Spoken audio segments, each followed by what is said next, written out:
खबर आपको दें कि जहांगीर तरीन से सियासी शख्सियात के राब्ते और मुलाकातें जारी हैं। जहांगीर तरीन से पाकपतन से साबिक एमएनए मोहम्मद शाह ने मुलाकात की है। जहांगीर तरीन मुलाकातों के बाद जल्द सियासी लाहे अमल का ऐलान करेंगे। मजीद जानते हैं डॉन न्यूज के नुमाइंदे अली वकार से।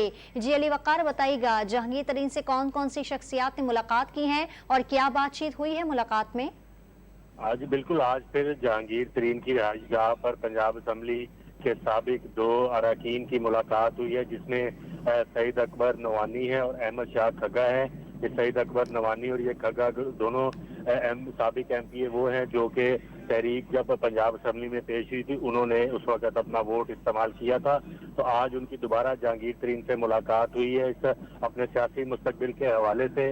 हम जरा ये बताते हैं कि जहांगीर खान तरीन जल्द इन तमाम मुलाकातों के बाद लाहौर में ही अपने सियासी मुस्तकबिल का ऐलान करेंगे। इस वक्त उनके पास तकरीबन 40 के करीब जो अरकान कौमी और सूबाई असम्बली हैं उनके साथ राब्ते हैं और मजीद उनका दावा है कि 20 से 25 ऐसे ही अरकान असम्बली उनके साथ शामिल होने को तैयार हैं, जिसके बाद वो अपने या तो पार्टी नई जमात का ऐलान करेंगे या किसी सियासी जमात के साथ इल्हाक का ऐलान कर सकते हैं। जी बहुत शुक्रिया आपका अली वकार।